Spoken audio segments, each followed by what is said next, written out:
Everything's on the wrong screen. There we go.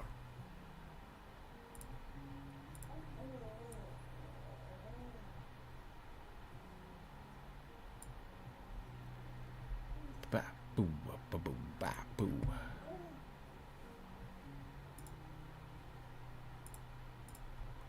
Okay.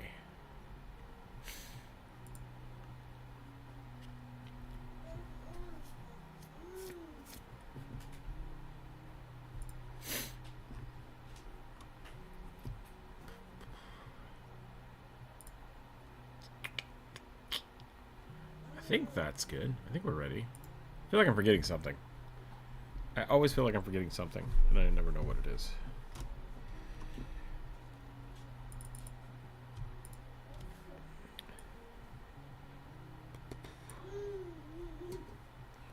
Oh my goodness.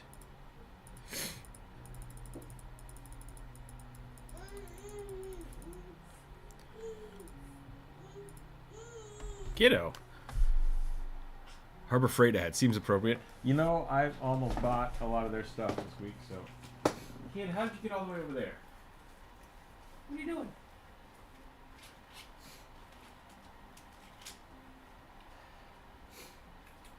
I'm exploring and stuff.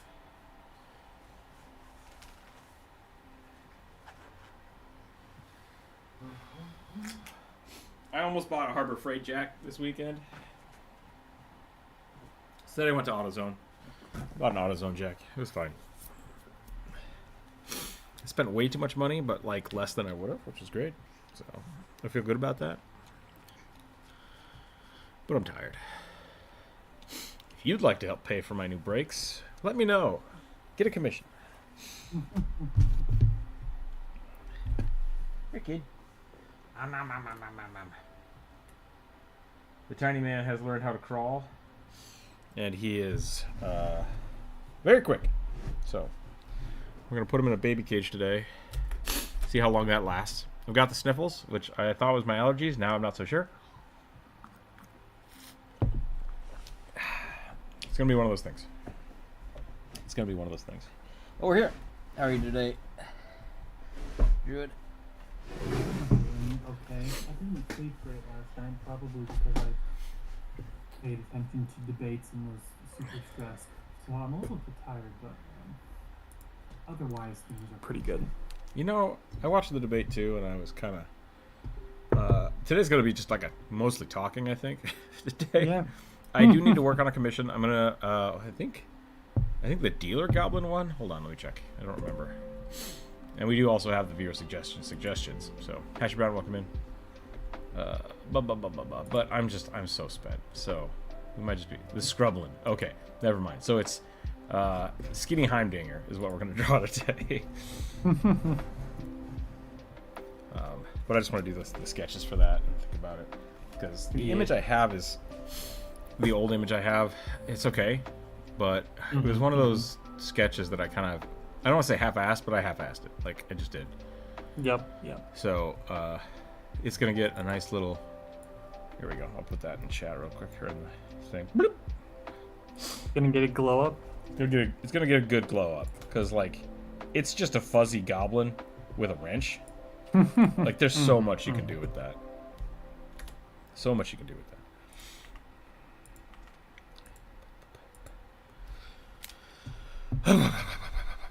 So can the boy sit up yet, or is it just crawl? Yep. No, yeah. He is fully mobile. Yep. He's tried to climb a few things, but with little success. So that's the next step. So I don't feel too bad having him in the like we have like a pack and play. Yep. I got one of these. Things that do look like this. And right now it's at like the halfway mark.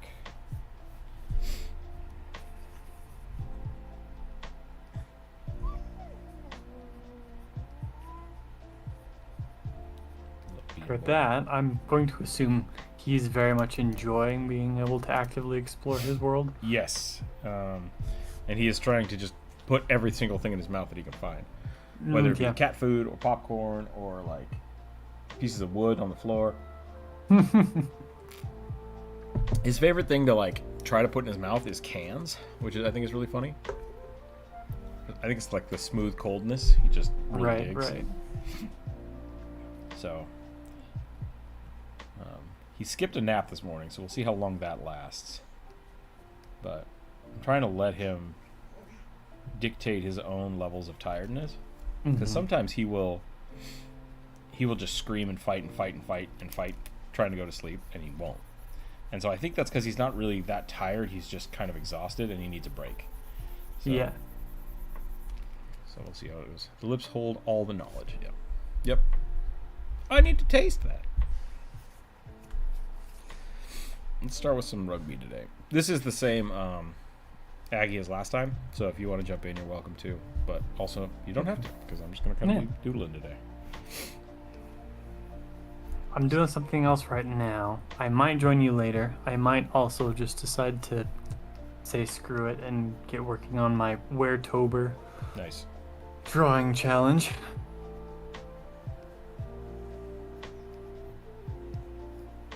Today is Harpy Eagles. Those are real eagles, right? Yes. So is it a were harpy eagle? Yeah. So Harpy Eagle person. Harpy Eagles are endemic to South America, and they're fucking huge for one. And they've got these crests that either make them look like scary as fuck or like the derpiest hook-beaked chicken you've ever seen. Weartober hype. Yeah. Should we do some kind of Weartober video? That could be fun. I don't know. If you want to. I posted where did I put it? In the general chat. I posted Yeah, I saw that. Darren Fiddler's list. I would like to find something where you and I can collaborate and make money. I'm trying to figure out what that would be. Talked to OKSDM yesterday. Looks like we're on track for the PDF of the Saga stuff coming out next year. And then we were talking about maybe some other little projects, but it made me think like, I could get a project going. I could do something. I don't know what it would be, but I don't want it to be fast enough that we could do it in like 3 months at the most. So yeah. I don't really want to do like a just Halloween thing, because then it's so much of a time crunch. But just like, what's something that we could pick at like an hour a week and actually get something done. Welcome in, Corvus. Yeah. Hi. And yes, big ass eagle. Hey. I don't want to interrupt y'all's talk, so. Yeah. No worries. Yeah, Harpy Eagles are big enough to snatch monkeys and sloths out of trees. The boy almost got eaten by a parrot this weekend. Parrots are evil. I took him to it's like one of those big red macaw things. I took him to an exotic pet store because my family likes that kind of thing. And they were looking at like all the weird fish. And the kid was like, I like this bubbler. Like, he loved all of the little like plants and aeration filter things, but did not care about the fish. It's just like, whatever. And there were even two cats there, and I'm like, look, kitties. And he loves our cats, but he's like, I don't give a shit about that. I don't know what that is. It's just like weird. So that's not plants. My cat. He's a plant kid. But they had this big ass parrot on one of these like standing rings. This thing had to be 2 feet tall without its tail. Like, it was big. It was a big bird, and it's just staring at us. And I'm like, look, a bird. And I didn't want to get him too close, but then I was talking to somebody, and I turned around, and the bird had like shifted all the way over here and was just like, I'm gonna eat that baby.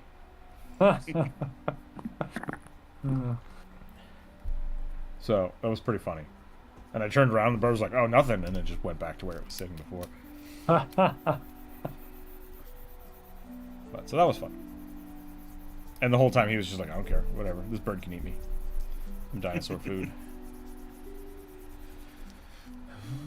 Macaws are so much more massive than you think. Yeah, because like you always get every picture of every bird you see on like TV or the internet is framed like this, right?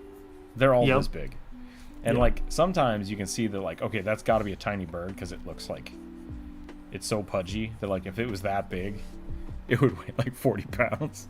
Yep. But like macaws and not toucans, like all the little parrots, they're all the same proportion. They're just different sizes.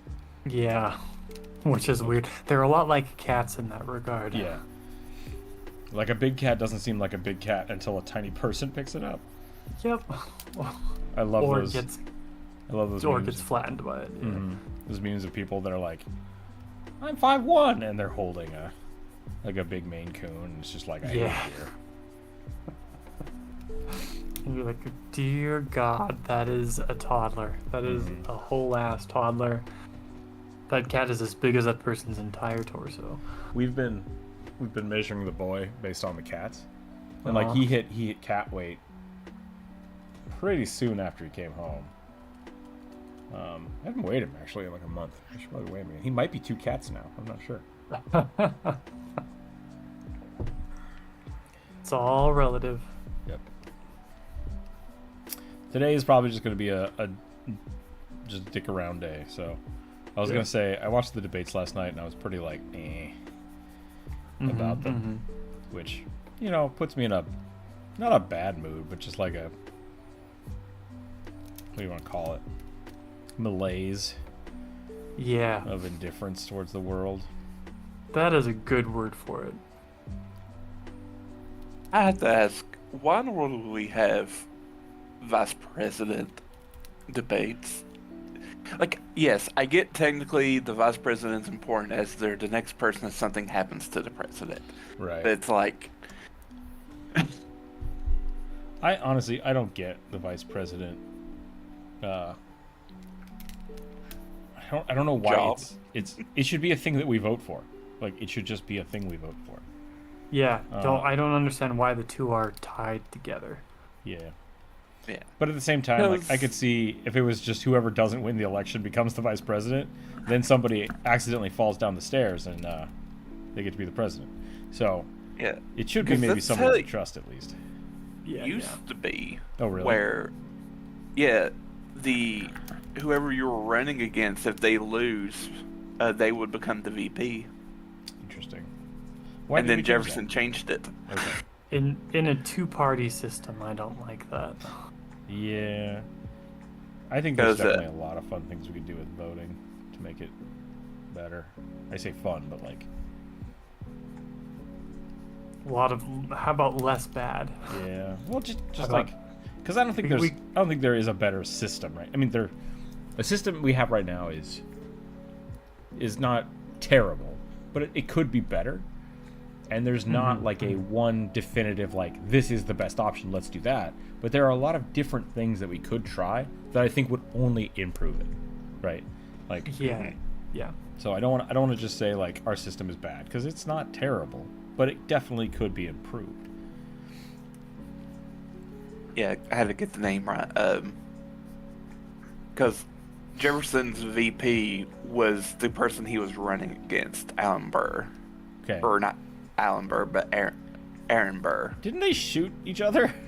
No, he shot Alexander Hamilton. Oh, okay. Because I mean, you could run for president, just be complete ass shit at it, and then be the vice president, and that seems not like a good plot. Yeah. That seems like a bad strategy. So. Agreed. Dragon Turtle, welcome in. So there are reasons I don't necessarily like that. What are you doing, kid? He's discovered now that if he's sitting up, he can suck on his thumb and do something else. And so it's a game changer. Because before you had to have at least one hand on the ground. And then other hand in the mouth. But now he can sit up.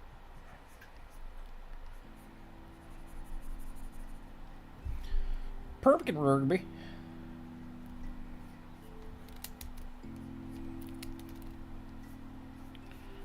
It's a Punkby.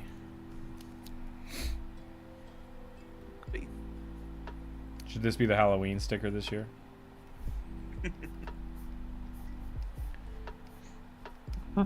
Just I mean- about pumpkin spice. I want to make a pumpkin spice item for my YouTube short tomorrow, but I'm not really sure what that means yet. It's a cursed item, and you'd become a pumpkin head, like that one video I sent you. Is it that the lady at the drive-thru? Yes. I don't know why. It must be on my feed because it's on your feed. But I keep finding, like, I don't want to say bad animation, but it's like purposefully kind of crunchy animation. Cringe. Yeah. Yeah, that's a good way. It's cringe animation. It's pretty cringy. My feed Intentionally so. keeps suggesting that kind of animation to me, and I always tell it, like, please don't suggest this stuff to me. And then it just finds another person that's doing the same kind of thing. It's like, no, you'll like this. It's like, I don't. Really don't. Yeah. See, I found that one on Instagram, and they don't have a thing that's like, don't show this to me again type function. Like, I can, like, block a user if I find a reel I just don't like. Interesting. And keep seeing their stuff. Because I was getting a lot of, like, Trump-related reels the other day, and it's just like, I don't want this. Stop recommending this. Yep. I thought you could on Instagram. No. Are you on your phone or on the computer? I'm on desktop. That could be why. Because I think with the phone, like, there's a little button you can click that just, like, not interested. I'll check. Let me check. But yeah, I don't know about the desktop. Desktop is It basically has the same function on the desktop. I also know, like, I was seeing a lot of repeat reels, and I was like, did something happen with Instagram and a lot of reels just got taken down? Yeah, maybe. I'm gonna be honest. I don't even know how to use Instagram Reels.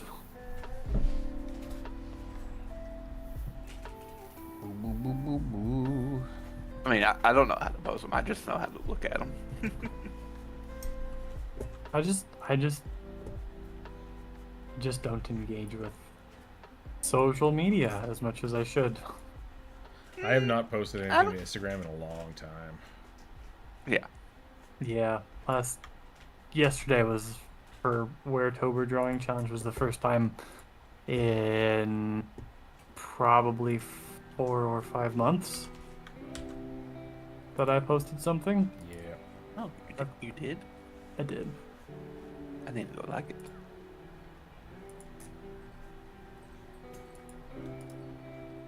Burning is like always the first to respond, and that makes me feel good.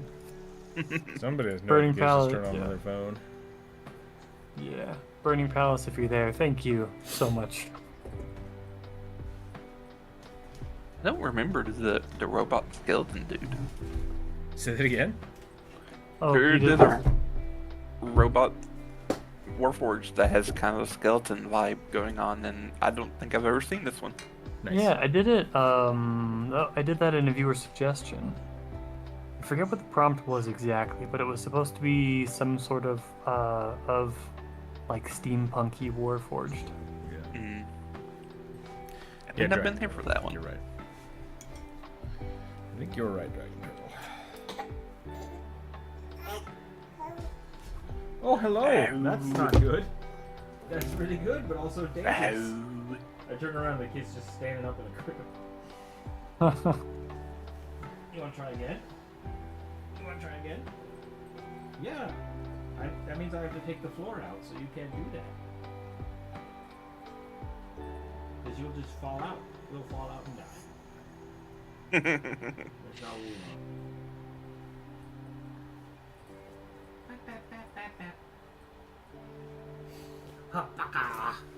Alex says a lot of artists on Instagram have gone away from pictures towards video so they don't get scrubbed. That, yeah, I have noticed that. Yeah, because you can. A reel can be basically like posting a picture and no sound on it. So there is something weird I've discovered with that. Like, it's where it gets posted on your page, right? Because reels go away. Like, I think, unless you save them, or stories do. I'm sorry, stories go away. So you can post a reel, a story, and just a post. Like, there's 3 different ways to post, and it's really strange. Kid, you can't play with the keyboard. No. I know it's the only thing you want in the world, but can't do it. Can't do it. Can't do it. Can't do it.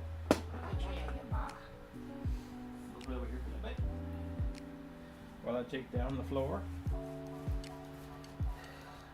So I'll post something like an image. Just a post, which puts it in my gallery forever. And then a month later, it'll be like, hey, nobody looked at this. Do you want to turn this into a reel? And it's like, I guess. And then it reposts it as a reel, which is just that video for like 8 seconds. Or that image as a video for 8 seconds. And then I think the reels get put into your story timeline where they play like back to back to back. Right.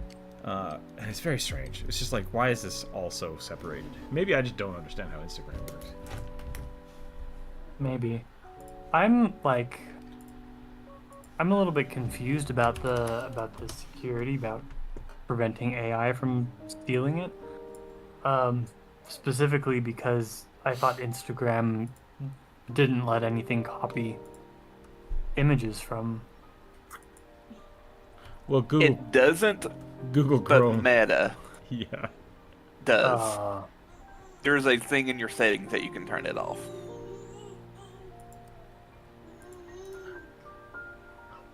Open in reading mode. No. Oh, it's that boy. What happened? What happened? You put him in a cage. He just learned how to move and you put him in a cage. No, I just took him out of the cage. Oh. I think Maybe he likes the cage. Oh, I said, did I go too far away from you? Is that what happened? I had so many people over this weekend and now I'm alone. Oh. Yeah, now you're happy. Oh. Happy boy. You just have to stay on the floor all day.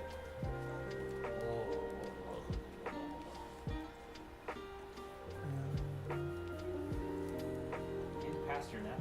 You want a nap? No, you want to bounce. Okay. Bouncy boy. Bouncy boy.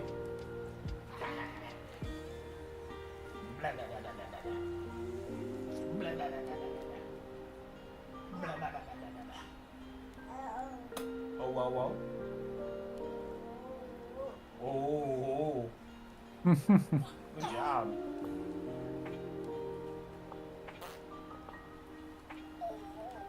Yeah.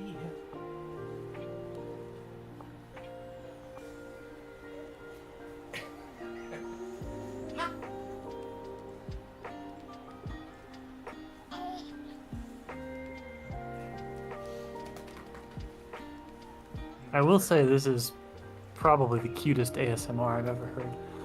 Well, that's why I'm here. Baby ASMR. Blah, blah, blah,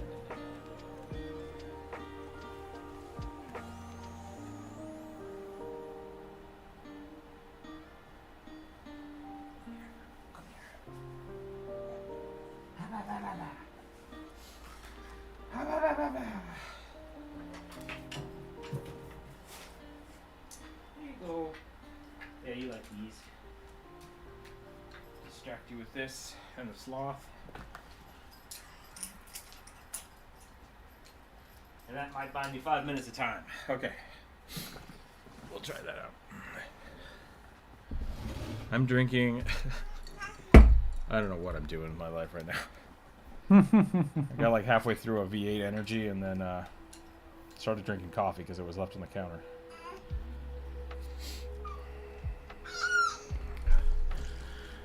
So I'm on Instagram. I see this ugly rabbit. If I click on these things, yeah, it has report not interested, go to post. Huh. How do I get to Reels? I just closed it. God damn it. So do Reels just start playing? Because stories are totally different. But you can put... Can you put your story as a reel or reel as a story? Spooky new reel.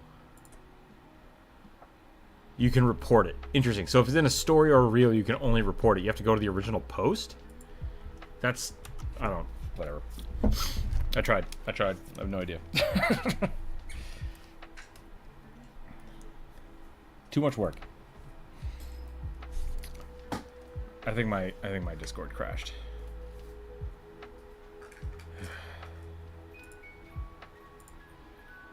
Hello? Hello? Can you hear me now? Yeah. Could you hear me before? Yes. Oh, okay.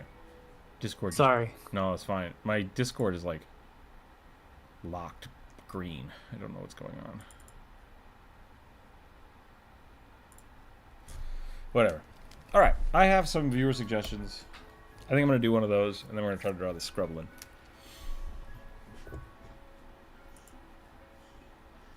And we'll go from there. F's in chat if you're in the YouTube chat, by the way. I think my computer kind of froze. That was the most, like, dour, like, oh, by the way, guys, F in chat, I guess.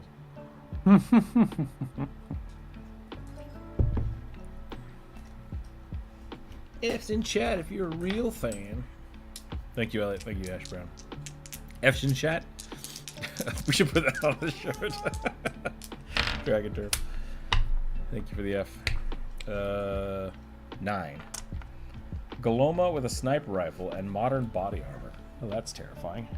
Oh, fantastic. Wait, isn't that just going to end up looking a hell of a lot like Predator? Yeah, kind of, with a long nose. Yeah. If Predator wore a horse mask. Basically. Sure.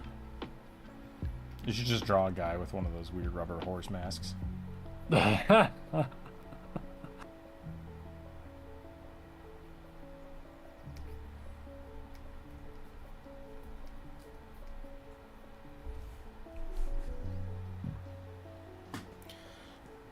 Glomos are great.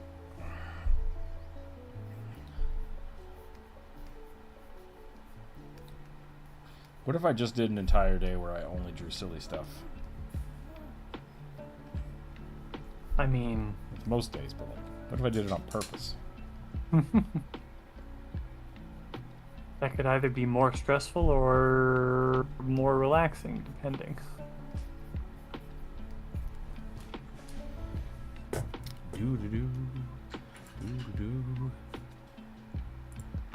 I still can't figure out how to... Oh, can I go here? I was gonna say, I still couldn't figure out how to find Reels on Instagram.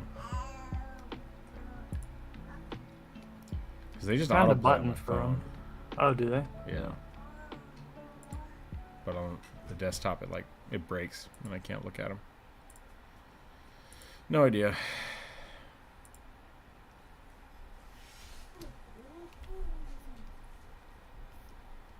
I think there is a... What was I watching? I was watching an interview with somebody this weekend. Silly art suggestion with Larry. They were talking, and this is kind of the thing I wanted to bring up, was like the inherent nature to like think social media is bad. I don't think is necessarily wrong, right? Like the amount of empirical data that is out there, especially with like young people being on social media, it's rife with how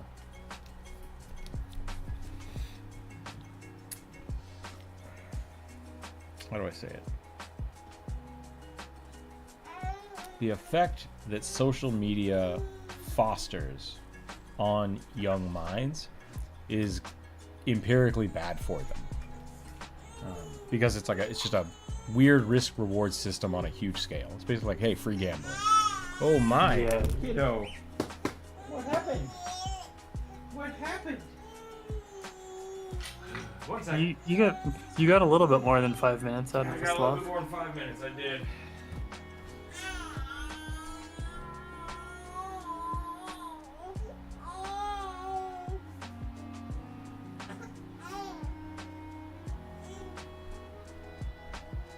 You want some milk?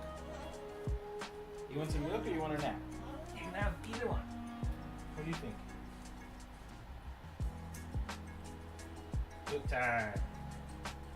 So, like, the intrinsic nature of social media on people is bad.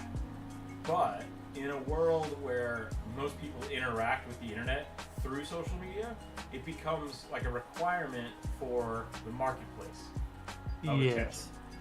Yes. So, like, as a company, it's great. But as a person, it's bad for you. And so, I think the real thing, especially with Twitter, because Twitter is it's not just content, it's discussion. Twitter and Reddit, it is like the best way to interact with Twitter is to not interact with it. Yeah. Yeah. So, like, finding artists you love is great, but if you try to engage at all with it, it's just bad for your health and it feels bad. Yeah. Dragon Turtle says they firmly believe that technology isn't giving us anything new, at least in 97% of cases, just enhancing what's already there. And I think that I agree with that. Like, social media to me feels like the same sort of toxic bullshit, like super compressed toxic bullshit you would get in like the high school hallways between classes. Yeah, because it allows for like hyper communication across a massive audience. Yeah. And it's the same sort of thing. Whatever click you whatever clicks you happen to be a part of or subscribed to, basically, they become your echo chambers, and you tend to only hear the ideas that get passed around within those groups. I think that's part of the thing that's detrimental. Yeah. Which, like, that was supposed to be the cool part about like ArtStation. Yeah. Where ArtStation is just like, here's a bunch of cool stuff to look at. You're not really supposed to engage with it, but I think they want you to. Like, DeviantArt was kind of the same way.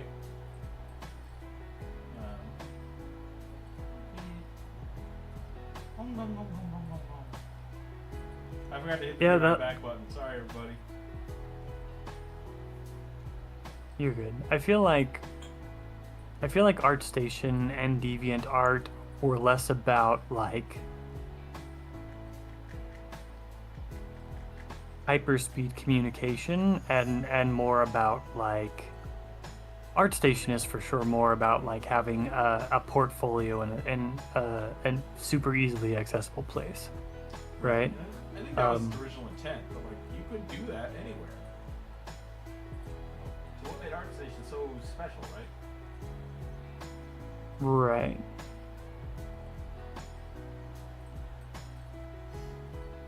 They might have manually curated for a long time. I'm not sure. Yeah, I have no idea how they ended up where they're at. I know that I don't hate it nearly as much as I hate Twitter.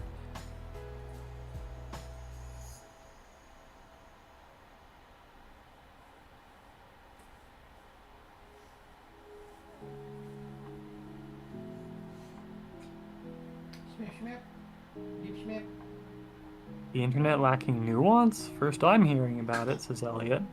Yeah, right. Bless you. I do also think there's this like mentality of how Twitter is, right? Because like Twitter could be great Yeah. if all you're trying to do is post funny shit to your friends, but that's Facebook, right? Like Yeah.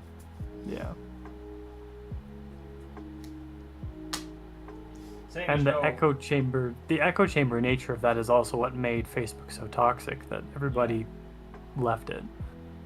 I think the level of toxicity is just kind of inherent with group thinking, people being together. Yeah. Because Facebook is certainly not unique in that regard. It's just it never managed to pull itself out of it, and that's why it bombed. I know it's still kicking, but I mean, so is MySpace. Is MySpace still kicking? I think so. I really think I'm back, by the way. I really think it is just an issue of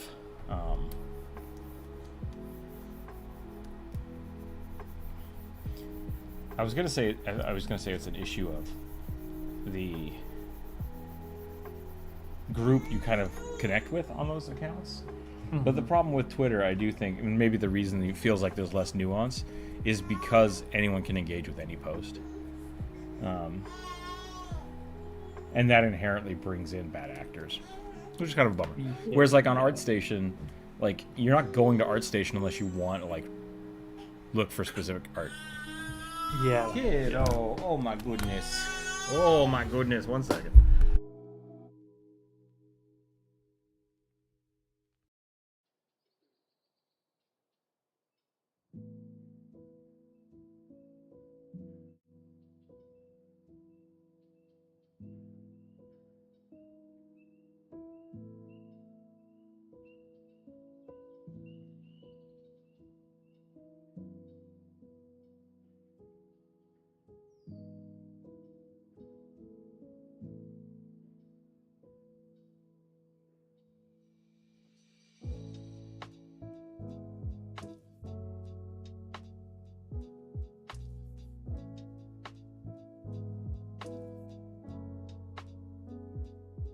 Yeah, Dragon Turtle, I think you're right with that last one, or at least I agree with that sentiment. Lauren, Rook is wrangling his child. The boy has learned how to crawl very suddenly. He can sit up and move, and so he was drawing. We've barely gotten through the warm up. And now he is away from the mic, and I guess I'm monitoring chat. I am back. Hey, welcome back. Yep. Had a phone call. And then phone tag. Yeah.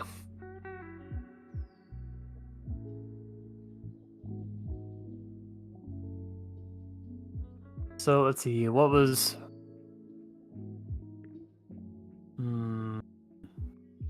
I don't see anything started yet, but Rook just had a, what was that? The drawing prompt is a Galoma in futuristic armor. Is that correct, Corvus? Do you remember?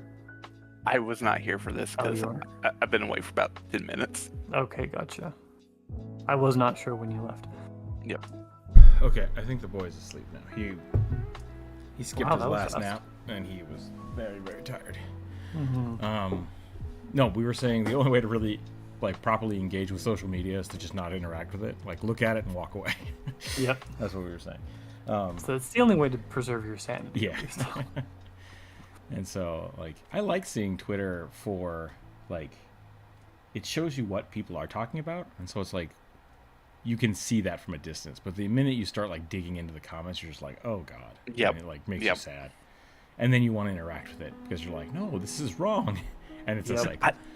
So that righteous indignation just boils up in you, and you have to say something. But if you say something, that opens up the floodgates of it's hate. The flat earther thing. It's just like that's not how science works. That's not how anything works. Like, what are you talking about?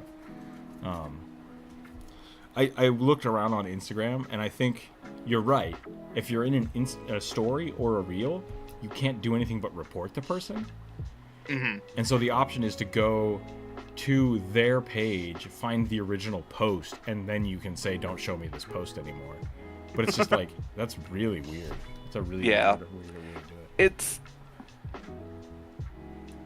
Instagram has gone through a long history because it used to not be owned by Facebook. Mm-hmm. Yeah. and it was just a place where you could post pictures. It was just a MySpace without all the weird music stuff. Yeah. What is this? Something dismiss. What am I looking at? Is that in Aggie? Oh, yep. Okay, hold on a second.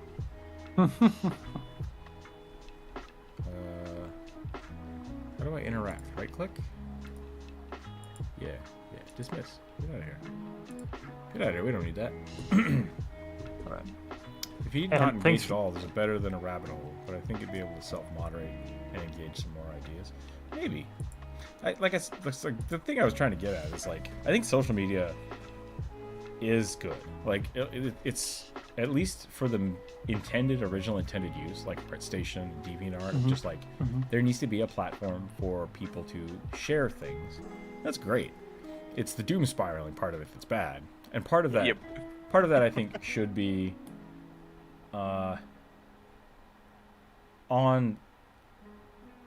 it's all fostered, right? So, like, that's the things like 4chan and Redditors back in the day before they really opened up moderation properly, is like self-moderation is important, and you need to be able to separate yourself from the parts of the media that's like, this is not what I wanted, it needs to be over there.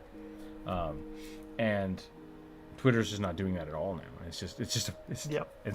But because the algorithm keeps feeding you things it thinks you might like, and it's not differentiating the difference between, like, highly popular and high infamy, it's just like, lots of people are engaging with this horrible crap, so we're going to show it to you. And it's like, you need to figure that out.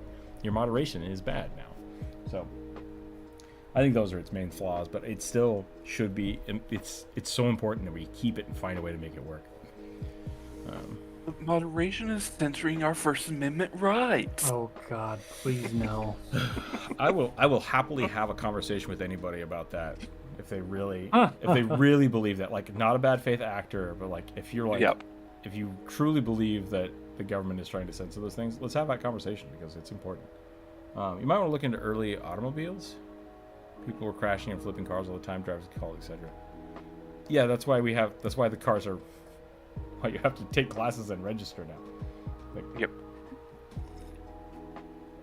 Cars kind of still won out in a really toxic way in America, though, because streets used to be for everybody, and then car companies vilified pedestrians. Right? It's so funny. And made it illegal for anybody except cars to be in the roads. Which I think, like, going all the way back to, like, horse-drawn carts and stuff, right? It's kind of the same thing. Yeah, absolutely. But there's a mentality that is there of the car has priority. Yeah. Ultimately, like, I think what you're getting at is the same thing that where we usually ultimately land with, well, like Magic, when we're talking about TTRPGs and the magic you can do, which is basically that everything is a tool, and it's what you do with the tools in your repertoire that determines your alignment. And currently, many of the people on Twitter feel evil aligned, or at the very least chaotic. Yeah, I mean, the very loud ones, at least. Yeah.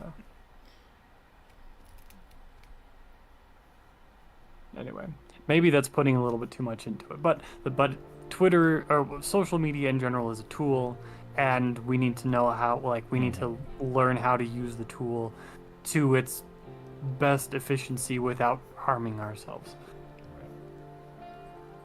And currently, it's harming people, so we gotta do something different. Yeah. Way too many moderators are just petty tyrants trying to latch on to whatever power they can, and that's a fair. Maybe a little too bleak, because saying there are way too many moderators that are that way. I mean, maybe in a Discord. Yeah, I mean, that's the big thing, is like finding moderators that are good moderators is part of that system, right? And so if you're constantly, how do I say this without being too bad?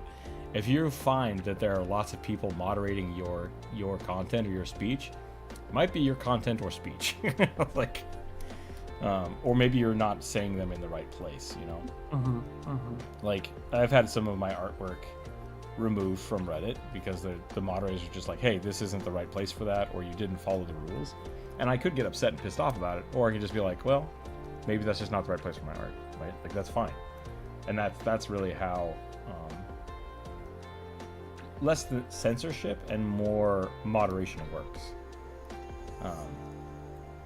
And I think a lot of people don't understand that. A lot of people think, hey, I'm allowed to say whatever I want, and I can say it anywhere. Yes and no, like, right? So, like, yeah, and like if you go to a people can church, say things that it doesn't mean that you're free of consequences for even beyond that, though. Like, if you go to a church and you stand up during the middle of a sermon and start trying to sell automobile insurance, you're gonna get thrown out. And it's just like, you're censoring me. It's like, you're not doing this in the right venue. Like, you just this is a space with a purpose, and you can't do are it, abused. right? Yeah, you're Like, you're abusing the space. Yeah, and then that goes to the consequences, right? It's like, you can absolutely do that, and then they can call the cops and get you thrown out. Like, that's the thing. But you have the right to try. You have the right to try it. So, I hate to derail conversation real quick. Go for it. I'm ready to move on. I mean, it's not off top. It's on topic of what you're drawing. So I typed in Galoma. Mm-hmm. Your video is first one on the second row of Hell like yeah. Google images. I think In that fact, only has there's- like, how many views does that have? I'm gonna guess like No. 3,000, 6,000. Fees. 4.1K. Yeah, that's sad. 4,000 people made the Galoma top search. Yeah. That's a sad day. And so first two pictures are from Archives of Nessus. Mhm. So like the only two official pieces of Galoma art by Paizo. And then the rest is like posts from Reddit of people doing Galoma art, and then yours. It sounds like I need to get my art on Galoma. My stuff on Galoma art. I'm pretty sure on Reddit mod who saw a post giving away a key for something and just stole it for themselves. And that's why you would then get that mod removed, because that's abuse of their moderation power. And that, like I said, that's part of the process. Now, that being said, because it is an open sourced social media page, like they don't have the, I've tried to really not make this political, but it sounds political, and I'll just say it the way I think it has to be said, right? The moderators on open source things like Wikipedia and Reddit have to abide by their own code of ethics because it is a community-based thing, right? And so there have been, I've in the past, people have like tried to get Reddit to add things like, hey, we want to be able to vote out a moderator, we want to be able to take over a Reddit page, and they have a huge process to do that. But it's very long and very complicated, so that it's not abused, and because of that, I feel like it is not able to be used effectively. And that's a good conversation to have about like power when you're talking about open sourced things or crowdsourced things. Yeah. Because it would be really easy for someone to start a page and then people just use the system to shut it down. And that's dangerous. But at the same time, sometimes you do need that power. And that's why moderation and moderating tools shouldn't be given to an algorithm. Like, they need to be able to be legislated, essentially, like on a case-by-case basis. And I think that would be a fun kind of social experiment to start having, like a board of ethics for Reddit, right? Or for Facebook. And it's people that like people can be voted on to go in and sit there, and then they do the content screening instead of it just being like in the background and we don't actually see what goes on, right? And that's what happened with Twitch, is like the Dr. Disrespect stuff. It was so much done behind the scenes without anybody knowing what was going on that people started speculating and people started throwing stuff out there that would only like fan the flames of making people more upset. And it's like, we really just need to know. We really just need to know what happens, and people shouldn't be talking about it until we know what happens, right? But then they did like a 4-year, whatever the crap it's called, where you're not allowed to talk about stuff. Oh, NDA. Yeah, basically an NDA, but there's a legal term for it that's. It's like a non-disclosure agreement. Yeah. No, but there's like it's. There's something different that I'm trying to think of. That I can't remember exactly what it's called. Not classified, but along the same lines. Yeah, kind of. Like you would sign an NDA when you sign up for a company, but if you're doing a legislative brief, you both agree to whatever. And as soon as it might be NDA might work. It works just as well. Like that's just as well. So. Injunction. Cease and desist. I don't know. Maybe I am just thinking about an NDA and I'm breaking my brain. No, I think you're right. I think there's a specific word for it. But the point being, I don't know what that word is though. Because of that, it just led to more and more speculation, and that fuels that doom spiral, right?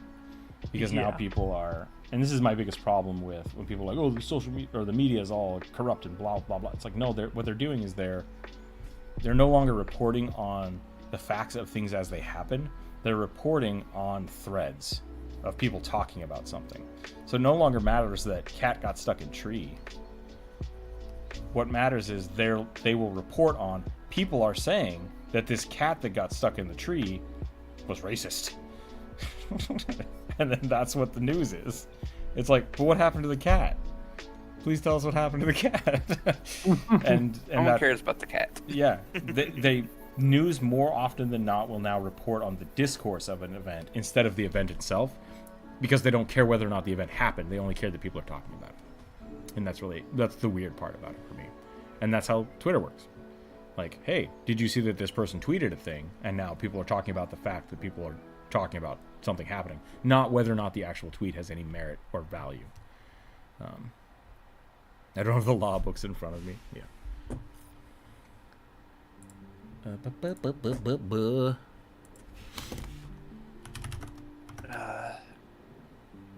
Galoma art. Yeah. There's been more of it since I've last to look up, which is nice. It's really sad to me that there's not more Galoma art, because like I kind of understand why there's not, because they're kind of hard to draw, right? Yeah. But they're conceptually they're very interesting. My only problem with the Galoma art is that because, and kind of what you're saying, Drew, like they're hard to draw, the way they've designed the face looks really cool in profile. Doesn't look really cool in anything else. No. Confidentiality agreement was what I was looking for. Gotcha. Yep. It's very similar to an NDA or a confidential disclosure agreement.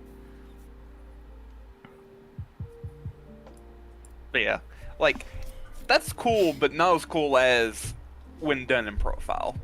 Yeah. And I've been seeing a whole lot of memes out there of people taking pictures of horses from like the side, and they look like this.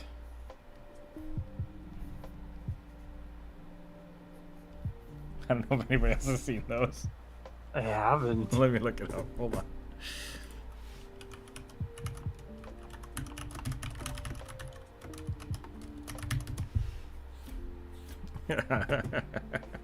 Side-eye horse meme is what it's called.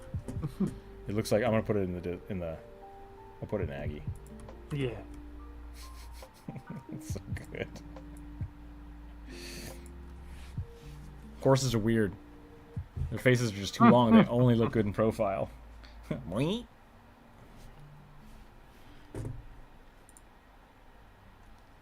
I see why this became a meme. It looks like it is designed specifically to be a meme. I found an old horse meme. It always makes me happy when I see it. When your client asks if you can do it cheaper.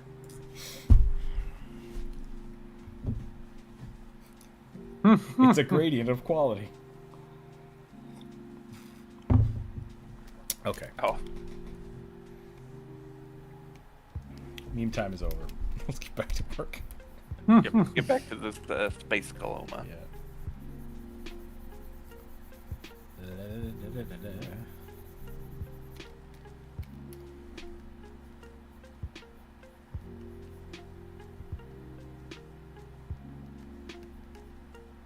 Case in point with Reddit, I remember there used to be a lot of dead Reddit pages because there was no way to,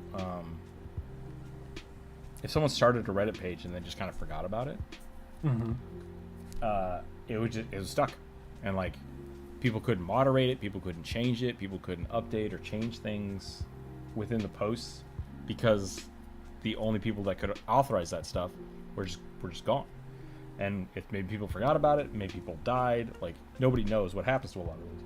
And so for a long time, that was it. And they had to, I think they came up with a system now that after so long of a time that a Reddit page has been like unused or domains, you can petition to Reddit to get control of it if you can prove that, like, well, I'm someone who's active and wants to use it.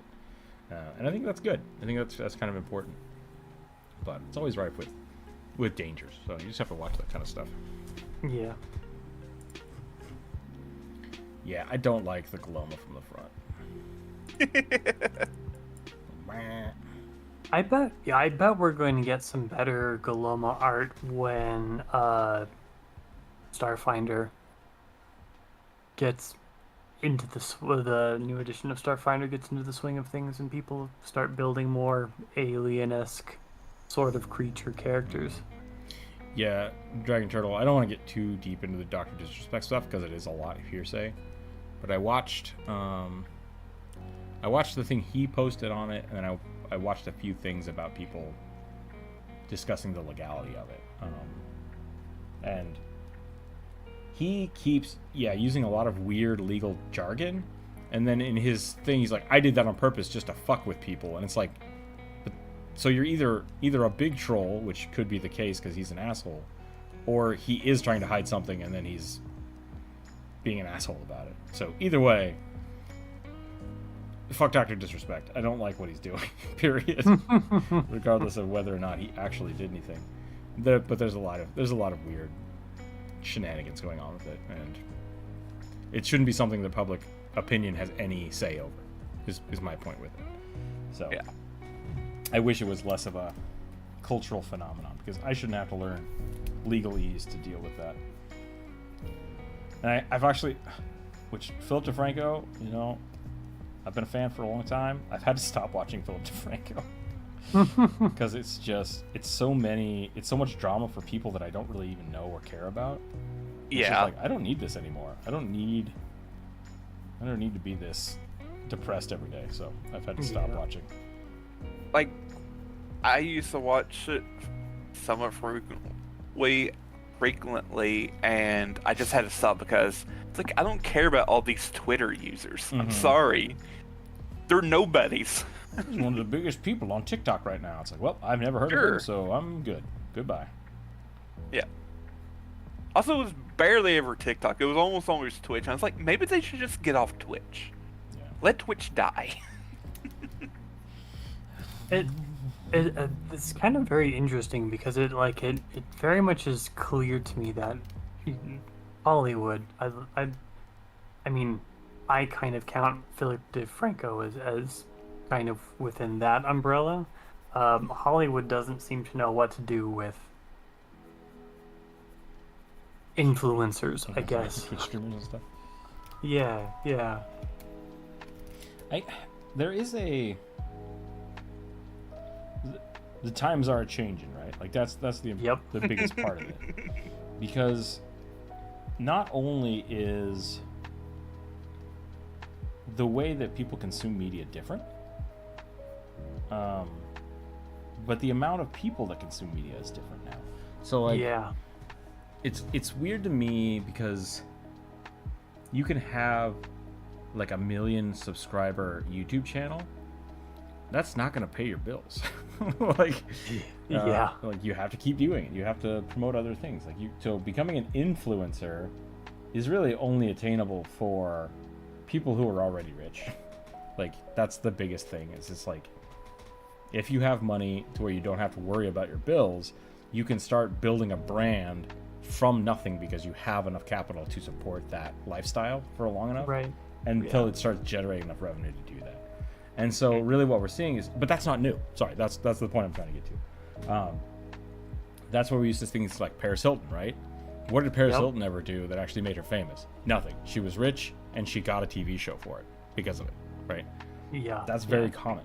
It's just now because it's her daddy owns the chain of hotels, right? Yeah, exactly. Even Bam Margera, who was probably one of the first, I would say first big like reality TV influencers that was kind of like nobody knew who he was. His parents were very successful to begin with, and he became a skateboarder. So like he had props and kind of pulled himself up to that point, but he still had the ability to do that. And then like, hey, I'm a successful skateboarder. Like, I have a brand. I want to make a TV show. MTV gave him a shit ton of money, right? It's like anybody can do that kind of stuff, but it's easier if you have the kind of push. Now, because everyone has access to that kind of viewership, you don't have to go to MTV anymore. You just say, hey, I'm going to start posting stuff on these sites, and hopefully one of my ideas will take off and go, right? And so there are people like Dr. Mike and a lot of really, really good YouTube channels out there that do go and file for like small business loans, and they make a business out of it. They have a business plan, and they go to the bank and they say, hey, I want to make this thing. And that's great. And I think that the influencer model is more accessible now because of it, which is great. And I think people can definitely do that. But for most people, like, there's a lot of people that are like, oh, I have all of these people and I make a podcast and now I'm super famous. And it's like, you're not though? Like, you're just so I don't know. I don't know how that. Some douchebag with a microphone. Exactly. Like, I'm a douchebag with a microphone. That was really mean. That was probably the meanest thing I've had. that's the kind of take you're getting though, right? Like, that's the point. Oh God. Is it's so easy now to do that you can have these podcasts and influencers that have millions of followers, but they're not really as large reaching as they like old TV stars. Because an old TV star might only have 200,000 or 300,000 like views on a TV show, but like that's a successful TV show then, and like that's nothing now, right? Because we're so interconnected. Because we're so interconnected. So it's just there's this huge shift from Paris Hilton being like a kind of one-off to that being the norm for people that can do that. Like the Friday Girl making music videos. Don't remind me. That was the first, I think, like big media blitz of like, how did this person get on MTV? Oh, their parents just paid for it. And people are like, you can do that? It's like, yeah, that's literally what like that's the point of having a label, right? You sell yourself to a label, and then the label just puts you wherever the hell they want. You don't have to be really good to get a music video. You just have to prove to a brand label that you want to do that. Stardom is bullshit, everybody. Absolutely. It's the same thing with like the Oscars. You don't win the Oscars for being the best. You win the Oscars because your company paid the most. That might be a little bit. It's a little bit hyperbolic, right? But it's also really, really not far from the truth, because your company has to pay enough for all of the critics to quote unquote consider what you've submitted. Yep. And God forbid you do a comedy or a cheesy horror movie, they'll never even get considered at all. Right. Lorem ipsum welcome. If not being artificial from the start. Yeah, and I mean, like, and that was the funny thing about a lot of YouTubers in the early 2000s, I want to say, like 2007, 2008. I guess that's late 2000, early 2010s. Even Philip DeFranco, right? Like, the algorithm was so simple that people could figure out how it worked and then like make videos explode just by exploiting it. Like for a long time it was having your video an exact amount of seconds long, whether or not it had content in it, because YouTube wasn't running its like speech recognition at the time. So people would put like black chunks of video in the front or back just to pad it to the right length. It was having boobs in the thumbnails.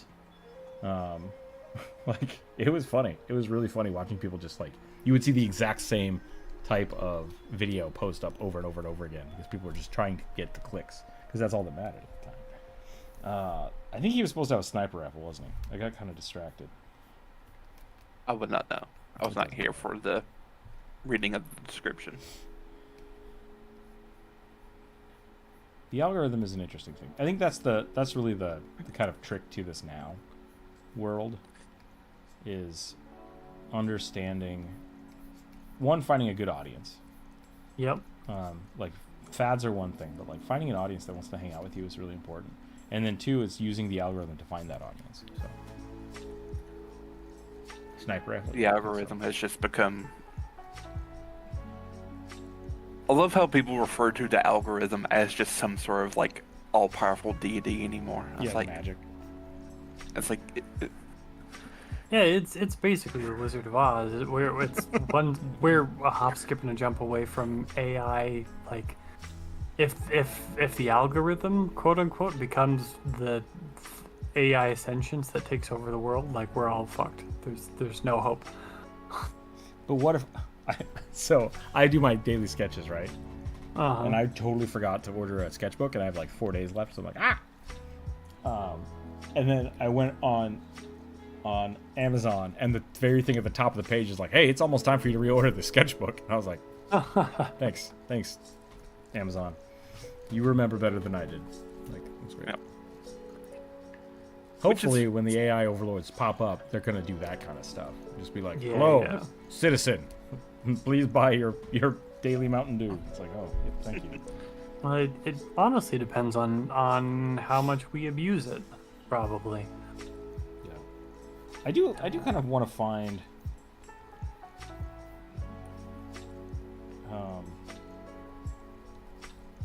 I worked on my car a lot this weekend, and I'll get to why that's important. And I really wish that there was a better system for self-diagnostics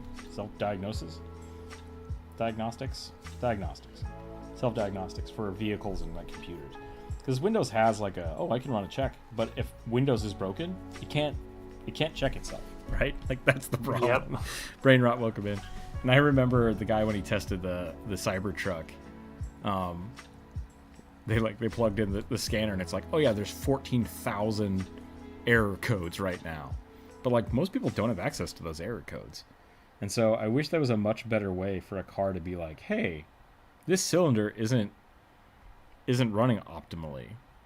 That's weird, right? Yeah, yeah. And so I kind of hope as things get smarter, we start using it for that purpose, right? So Yeah. if we have an algorithm or a system built inside of a car, it doesn't have to be smart and connect to everything. It just needs to be self-aware enough that it's like, my tires are getting bad, yo. Like, this one tire is wearing a little weird. That's strange to me. And that kind of stuff doesn't exist. So I spent about 14 hours this weekend ripping the valve cover off my RAV to replace a leaky gasket that I had not noticed was leaking and was very bad. But it would have been nice to have some kind of heads up to that. So that's something I'm gonna have to learn about. Yeah, but that's where I hope AI kind of starts going. It starts going to self-diagnosing problems and diagnosing problems, and like, you just installed this program and it's doing some weird shit. Do you want to double check that? Is it working properly? It's like, yeah, it's good. I'm pretty sure this is enough. So, ranking employees that are just good at office politics.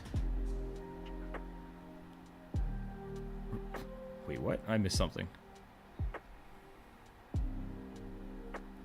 More geared towards passing tests than doing good jobs. Yeah, I mean, that's not new, but that is a general problem with society as well as just bureaucracy in general. Yeah. And I say it's not new because, like,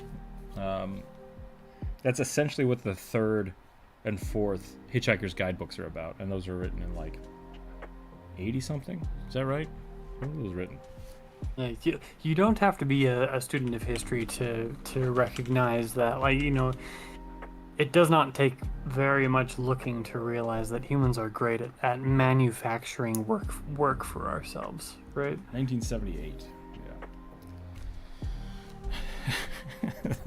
There's a part of the thing with the Hitchhiker's Guide is like the human race is spawned from this planet was getting overpopulated and awful and crappy, so the scientists built 2 spaceships where the scientists were all going to get into this spaceship, and all of the hairdressers, accountants, and bureaucrats got into this one. And they launched, quote unquote, both of them into space, and it turns out these guys never left. So this planet kept going, and all of the bureaucrats and hairdressers got launched into space. And then the main characters end up on that ship, and they discovered that it's being piloted into the sun. But because everyone on the ship just wants to, like... I think the captain had been taking a bubble bath for, like, 5 years. And he was just like, well, but if we have to change course, then we're going to have to file the paperwork, and I don't want to do that. And so the main characters save the ship and end up crashing on Earth. And Earth is a whole bunch of hairdressers and politicians. So here we are. Why does that, like... that concept immediately reminds me of I didn't ever actually get to watch this show. I think it only was like 1, maybe 2 seasons, but Hugh Laurie was like I think Hugh Laurie is the star, and it was a cruise ship in space. Yeah, I keep seeing clips for that. I have no idea what it actually is, though. I'll have to look it up. Wasn't it supposed to kind of be like a spin-off of like I don't know, for some reason I always thought it was meant to be like a spin-off of Love Boat, but in space. Keith, welcome in. Which I'm here for that. Yeah, no, it certainly had that vibe, but it was very like Monty Python humor. Right. Yeah. I'm the only one getting Halo Jacket vibes, seeing a Goloma with a gun. There's a very similar silhouette of the skirmishers. Yeah, I could see that. I could definitely see that. Avenue 5. Yeah, I haven't seen that. I'll look that up. I keep getting clips for it on YouTube, so. I haven't seen anything about it in forever, so. Is it pretty old? I think it's like 5 years old. Yeah, it's a couple years. That tends to happen at with my least. YouTube feed. Like, it'll post something that I didn't know existed, and then because I actually watched it, it's like, oh, here's 1,000 more of them. Yeah. Yep. Okay, I'm done with this Goloma, I think. I'm going to move on to the next thing. Oh, maybe that's why it didn't go anywhere, because it came out at the very beginning of the COVID pandemic. Yep. And it was produced by the BBC, correct? Yep, and HBO. Okay. And HBO, okay. 22 seasons. Yeah, so no wonder it didn't last long. They almost guarantee their funding got cut rather quickly. Yep. Especially from Sky Media. Jeez. A platypus folk rogue. Platypus? Yeah, apparently. So And that's Perry. Perry, yeah. Let's just Perry the platypus. Where can one put in suggestions? You can either post them here in chat, or we have a community post you can post them on. But if you put it there, I won't get back to that post until Friday. Yep. So I would suggest put it in the comments here. Also, going back to our brief discussion that we had about the algorithm, Starfinder has basically got ahead of us and has made an algorithm god. That's algorithm god.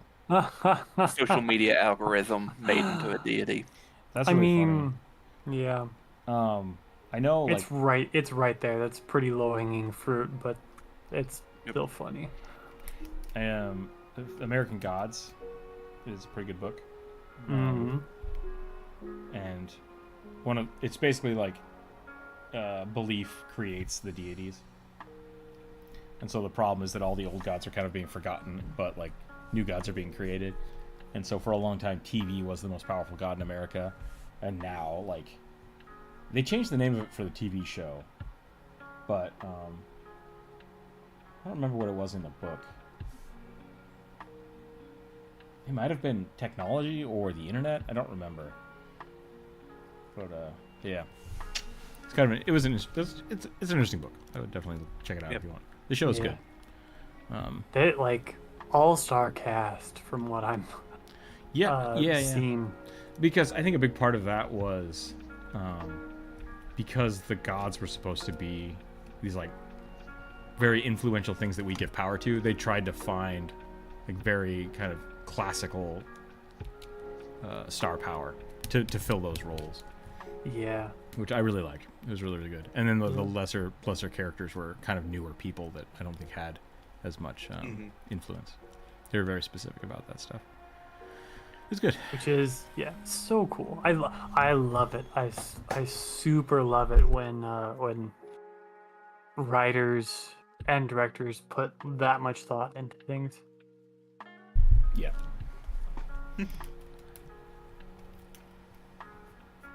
I know it's not always practical, but I love the nuance of it. One of the anathemas for this deity is unplugging yourself from infospheres for too long.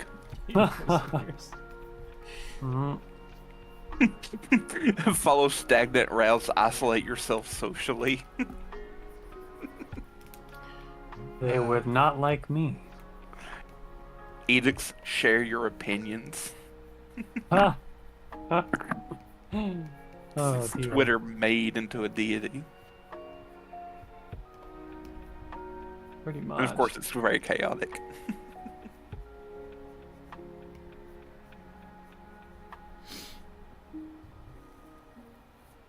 That sounds like a bit like Small Gods by Terry Pratchett. I highly recommended. Yeah, that's interesting. I mean, I believe they worked together on stuff Yeah. before. I think American God was Terry Pratchett and Neil Gaiman, but they were friends. Like all their stuff is kind of. What did it say when they wrote? They wrote.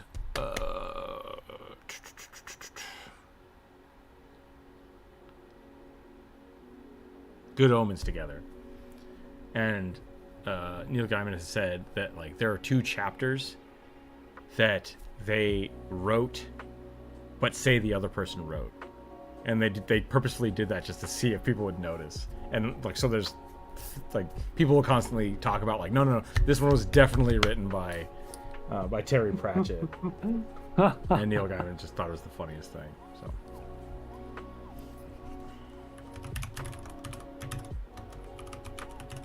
But their work is very, very similar. Yeah, it's just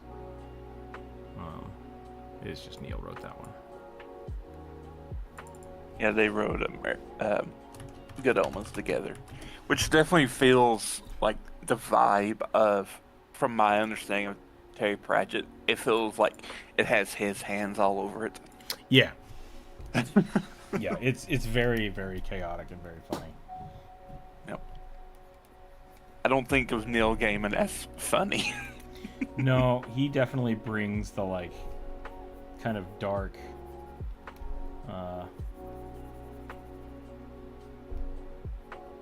Sandman vibes into the book, which I think is important when you're talking about a book about the end of the world. And I think it's very good. It's a good balance. As we know it.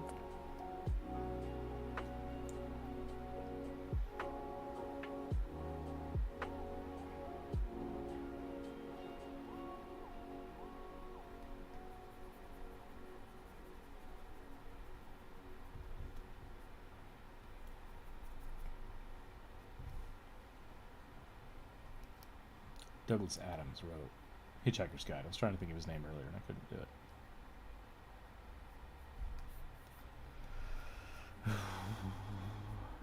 it. The Newborn. Sci-fi, my friends.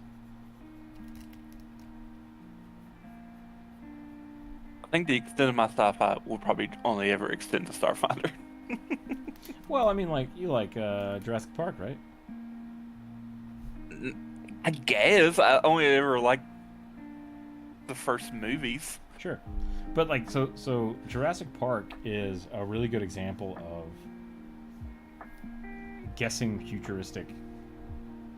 Like that's kind of what sci-fi does. Sci-fi really pushes the concept of like we have this concept that probably really won't see fruition in the world for about 20 years, so we're gonna speculate about it, right? And that's what sci-fi is. That's basically what sci-fi is. Yeah. A lot of that stuff. That's why a lot of like the super futuristic flying cars and stuff, like that's gonna happen by like 1980, and it's like it's gonna take a little longer than that. It's gonna take a little bit longer than that. But Jurassic Park was one of those things that it came out before the Human Genome Project was done, right? So like he saw some of the dangers and concepts of like what can we do once we start unpacking all this DNA and stuff, and Jurassic Park is kind of the embellishment of that, and we're seeing tons of that stuff now, which is great. But that's one of the ones that like he kind of figured out what he thought would happen, and then this might happen in 10 years, 20 years, and it took a little longer, and now it's just skyrocketing past that. Like there's a very good chance that somebody was cloning giant sheep. That was really funny for hunting. I got a weird video. It was like an ad for this genome company. I was like, this has to be fake. Whoa. This felt such a weird thing. It's one of those companies that's trying to bring back extinct animals. Boy said boy. And they're talking about they were like, sure, we could technically bring back a mammoth whole cloth, no issues. The issue is that mammoth would not be adapted to our world as it is now. And so they were talking about how if they were to bring back mammoths, they would be using their closest living ancestors or descendants, which would be elephants. And then kind of essentially it will be a slightly hairier, bigger elephant. All what it would be, because they would have to make sure that they could adapt to the world of 2024 or whatever. Yeah, which, given the rapid increase in climate change, is like even that would be kind of sketchy. Yeah. Where like climates are changing rapidly every handful of years.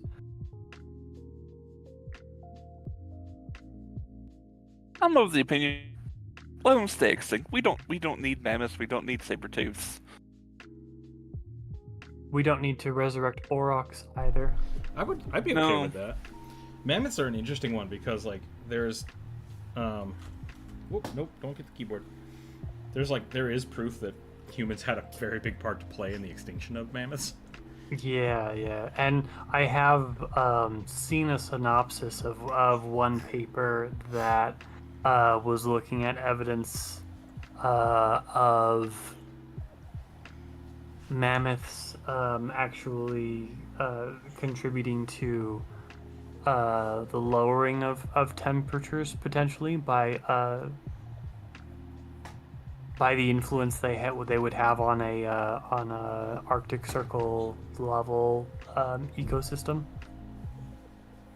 In it specifically in terms of carbon trapping, how they tend to, although they graze a lot, they tend to, because they also shit a lot, which means there's also fertilization. They tend to have a synergistic, or they are thought to have had a synergistic effect on that sort of biome, and the paper supposedly posited and provided evidence that mammoths would help to sequester more carbon, potentially lowering temperatures. I guess my current issue I have with bring back people who want to bring back extinct animals is, yes, humans played a part in the mammoth extinction, but like there are so many other animals that we have made extinct. Buffalo. The dodo, Yeah, buffalo, the dodo, Galapagos giant tortoises. that we as modern humans are more responsible for than our ancient ancestors. Sure. And that goes back to the Jurassic Park thing, right? Like, just because we can, does that mean we should? Question? Exactly. Yep, Like, yep. maybe you should be using this technology to help revitalize populations of, like, buffalo, tigers, other near extinct animals Mm-hmm. to give them a leg up in the world. And that was kind of like the same thing with like in the 80s when computers really started becoming very popular, like integrated into things.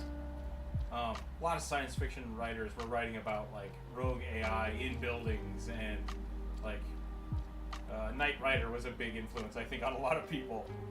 For just, like, Yeah, car. yeah. Oh crap!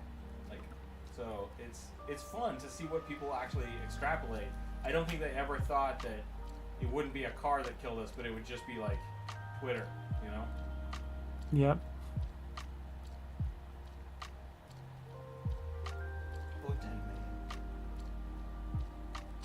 I'm weirdly not terribly concerned about AI. Like, But, taking over the world. yeah.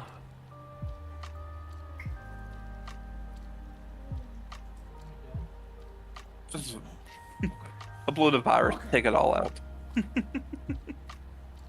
Dragon turtle, yes, buffalo and giant tortoises are still around, but their populations are extremely diminished. And we could theoretically use cloning to rapidly increase the numbers and make those populations less genetically weak, less Yeah. inbred. Because that's the issue with when a species goes to a near extinction, they bottleneck. Yeah. And thus the genetic material within them becomes Genetic Uh-oh. diversity becomes too small. To be yeah, sustainable. that's You went robot-y on me. Oh, I'm Was sorry. that just me? Um, Corvus did. I did. no, I heard Oh. just fine. Might have been you, Drew. Was that just me? Okay, it's on my end then. I'll check stuff. There's far more danger of a paperclip maximizer than a Skynet? What's a paperclip maximizer? I don't know what that means. Is that a thing that I should know? I've never heard of it. But I live almost as a nearly Amish, so compared to some people in this world. Doesn't a bottleneck also lead to mutation, which can bring back genetic diversity? Okay. So here's the problem that comes with what you're talking about. The way that things naturally adapt, and this is where a lot of people get evolution wrong, because let's say you have 10 instances of something, right? The idea isn't that if all of them do the same thing, they all, like, you die, like, right? And this, we made video games about this. Go download Darwin's Demons. It's really fun. Because the selective pressure for Darwin's Demons was, can X get to the bottom of the screen before it gets shot by said spaceship? And what we did is we made different kinds of spaceship bullets that were like fire-based or ice-based, or they traveled in a specific pattern. And so different creatures would be harder to shoot depending on the weapons you were using. And so creatures would evolve based on the weapons you choose with your ship. And the problem with that is once you get to a certain point where all creatures that like stand still are going to get shot. It's just going to happen. But you can selectively decide, like, I'm going to let that one to live because it's weak, right? Like, it's easy for me to kill that one, so I'm going to try to kill everything else and let this one succeed, and now the game gets easier and easier. So what happens is if you start the game and you just randomly kill off half the creatures, there's no longer this diversity. You can only choose from these small mutations. I got a little sidetracked there, and I might be confusing people. So let's start over. So we now have a bottleneck, right? We say, hey, we're just going to kill all these off with deforestation. If you let these just continuously go down, the chances that they're going to get shot, regardless of what pressures you're putting on them, doesn't matter if it's ice or fire, because there's just less opportunities for them to procreate. The chances that random and bad mutations will happen. Mutations happen like consistently every single time, but these are carrying off bad mutations with no pressure. So they're becoming stagnant because the guns are no longer saying the defining factor for this. It's just going to be random over and over and over again. And so it really takes selective pressure saying, I'm only going to shoot this one on the right to try to get those traits to start showing themselves again. And then you need the population to regrow big enough before selective mutation actually becomes effective again. That might have been too out of left field. Maybe. The meat and potatoes is no, that's not how mutation works. Yeah, mutation is a constant. Mutation is constant. Yeah. Few things will adapt with mutation, like additional solar radiation, environmental factors, but like not on a big scale. It usually takes something like Chernobyl before that really starts affecting it. More often than not, sexual selective pressure is the driving factor of it, than like a specific mutation, because things don't. And then go... after that, predation. Right, predation. Yeah, and that's why there's so many different like bug color variations, because it's something that a mutation leaves the complex systems the same, like finches, but they have slight variations that are very advantageous. Because if for a million years you're hunting a red bug, and all of a sudden there's a blue bug, but your main predator, said cat, is only keyed into finding red, this one bug, this one jump of mutation is going to have a huge advantage over the mass population of this. And then that's going to branch off and start doing its own thing. But there could be 1,000 variations of red before one of them becomes blue. Like it takes a lot of slow shifting, and it is slow. It's usually slow. So essentially, what happens is you'd have a red one, and then its generation would be slightly more blue and have a very small chance of succeeding better, and then slightly more blue, and then slightly more blue, and slightly more blue, and slightly more blue, until you have a full blue one that is just like, it's now so far from this one that its predator isn't even look at it, and now it has to deal with other selective pressures. Yeah. So if it's a little bit easier to think of it if we're dealing with predation. If we look at Darwin's finches, like, or if you want to know how like rapid evolutionary changes happens, like Darwin's finches did, it's easier to think of it from a standpoint of predation, where you've got if you have a large population of a specific creature, and the pressure on that population changes really rapidly through predation and environmental changes, then you're going to lose like 90% or maybe more of that initial population, and then the rapid divergences happens with whatever is left as they struggle to survive, and whoever survives are the ones that carry out the mutations. The finches are really interesting because it's very selective for niche studies. So whereas instead of like bugs and birds having to change the way they look so they don't get eaten, what happened was the finches got to an island and there was enough separation that finches started specializing in types of food, types of seed, and so all of their beaks would just get better and better at eating a specific type of seed, until this one got so good at it that it no longer competes with this one with the hooked bill, because they're eating two completely separate things. And so you have all these finches that are relatively the same species but with different adaptations, and it happened so fast that they didn't become like a parrot versus a toucan, right? Like It wasn't they're all finches, they're all the same.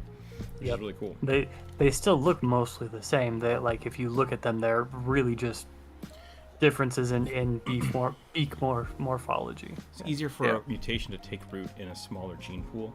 Yes and no. So yes, mutations happen all the time, and with a smaller gene pool, it's more prevalent that, like I said, bad mutations will be shown more easily, because if these two things both have weak joints, let's say, and you kill off all the other creatures, now every generation from here will carry that gene that's giving them weak joints, right?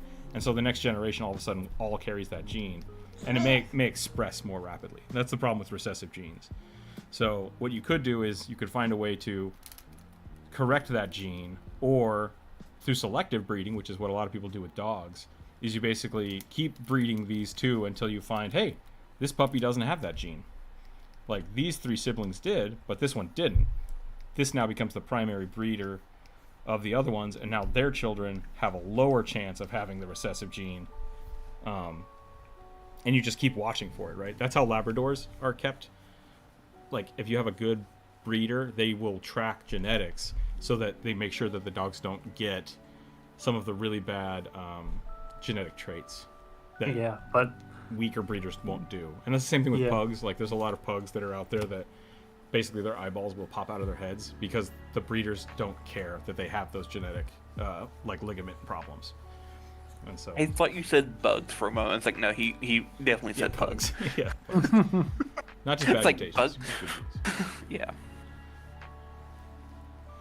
Yeah, I think a lot of people think that genetics is really interesting, and I've just done quite a bit of study for them, specifically for like those games and things that we made. But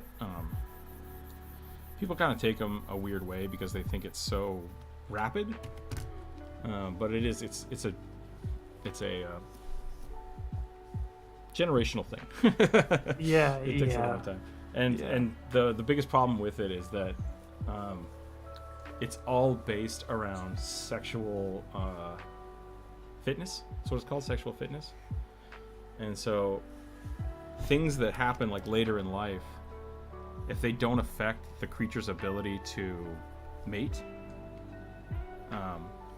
like two creatures meet here, mate, have offspring, and then later in life they have some benefit, like, oh, their eyes stop working.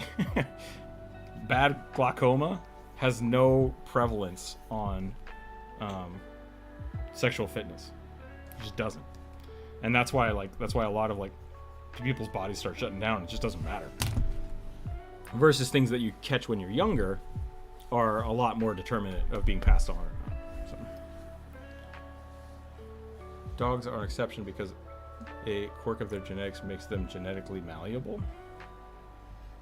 I think it's a lot of human pressure for dogs specifically. Yeah.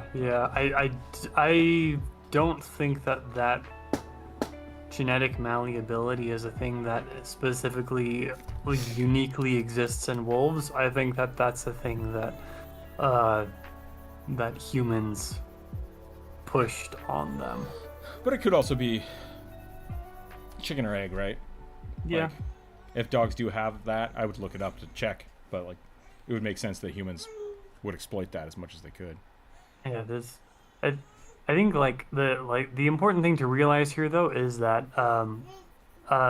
genetic mutation, as most people think of it, like most of us like get most of our exposure to those ideas from cartoons, and most people's understanding of genetic mutation is as cartoony as the cartoons that we pull them from. They're as she was evolving. Yeah, it's exactly. Teenage Mutant Ninja Turtles were they were normal turtles exposed to toxic sludge, and now they're 16-year-old ninja boys. Rapid mutations. Like that's. It would be really funny if like the Ninja Turtles had kids, and they were just normal turtles. That would be wild. That would be super funny. Yeah, no, so it's like it doesn't work the way the X-Men X gene does, right? Yeah, that's a fun one. I like that. That's actually more similar to the new Corvus, what's the new Exalted? Is that what the Pathfinder thing is called? XR? The one where you're kind of been exposed to. You get thrown Divine through energy. a deity, a dying god. We- Gives you power. At least that's how that one guy becomes an exalted. But yeah, some shard of divinity ends up in you Yep. by some form or fashion. Which I think is funny. Okay, we're going to try to start the Scrublin now. I've been putting it off. What we're going to do is we're going to make this a multiply layer, which didn't work. Let's try that again. Whoop, there we go. Enhance. Enhance. And then we're going to drop the opacity. That's my brush. Opacity of the thing. Bless you, kid. Bless you. Gesundheit. Whoa, whoa, whoa. Whoa, whoa, whoa, whoa.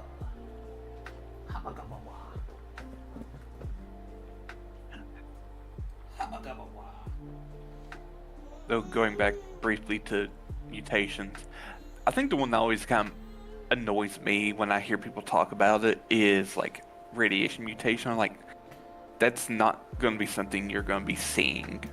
Yeah, no. That's all going to be on the cellular level, and it's never going to be a good thing for the animal. Very rarely is it good. Part of the problem with that is because, like the Godzilla 2000 movie, which I love. I love Matthew Broderick. It's not a great Godzilla movie, but it's a good movie. It's fun. It's fun, yeah. And they're like, oh, they got exposed to radiation, so they got bigger. And like that can happen, but that's not the whole story. Really, what it is once again you have a species or a population of worms, as an example, and radiation attacks things on a cellular level. So what happens if you have less cells? The smaller worms die off. So now you have a population of larger worms, and some of them are still dying from radiation, like a few of them, but a few of them keep growing. And now it's the same thing. The smaller, weaker ones have a higher chance of dying off, and you just keep getting bigger, larger worms. It's a selective pressure. It's not actually like the mutation of the radiation making them bigger. It's just it's an environmental pressure. Because like, take Chernobyl. Like, there's a lot of wildlife that has moved back into Chernobyl over the years, and all of them are suffering from radiation mutations, but it's all on a Really, most what it of does them are all on a cellular level. is it gives you super cancer. And then the creatures that can somehow survive the super cancer do better. Yeah. Yep. Yeah. Which is But only which just. which is how they've ended up with mold with mushrooms that have huge amounts of melanin producing cells that are That's a stinky baby. to some degree metabolizing some of the radiation they're exposed to. Yeah. Yep. Because like, the force around Chernobyl and Pripyat is not decaying, which is because there's no bacteria, except for now that fungus. Because there's no like microbials like decaying the plant matter, and that's why they're like terrified of a forest fire there, because it would just spread the radiation at radiated ash everywhere. So dragon turtle, they're you said fun fact. You're not really sure why, but larger creatures are better at fighting cancer. Cancer is almost unheard of in whales. That's not necessarily the case. There are two things that cause this, and I have reason to know these things, but I won't explain why. Whales have a lot more cells than we do, so they have a better system of dealing with if one of those cells goes bad, it doesn't instantly kill you like some of the cancers we get. And then two, that's a survivor bias, because we don't find a lot of whale carcasses, so we only see the whales that survive their cancer. So whales that do get cancer just stop showing up. So there's this. We want to say we don't know why, but like we know why, but we're not sure specifically why some of them are able to live with their cancers. That's what we want to find out. So really, it's more of a. It's large creatures in general. Same thing with elephants. They have more cells. They have a better chance of not dying from those cancers. So smaller creatures don't handle cancer well. I'll be right back. I gotta change the baby. Yeah, because unless the well like washes up on a beach, it's just going to eventually sink to the bottom of the ocean, and then get eaten by everything. Yeah. Like those giant pill bugs that live at the bottom of the ocean. Isopods, yeah. I know they're not bugs, but they're just the supersized version of the ones that you find underneath a rock when you pull it up. Yep. Isopods, wood lice, pill bugs, potato bugs, whatever you want to call them. Yep. Little sea lice.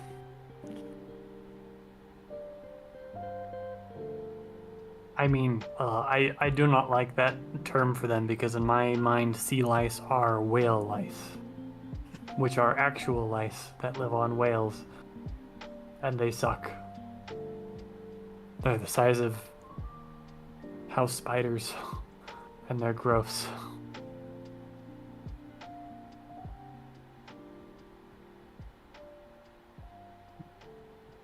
Whale fall, woo! Yeah, HB, seriously.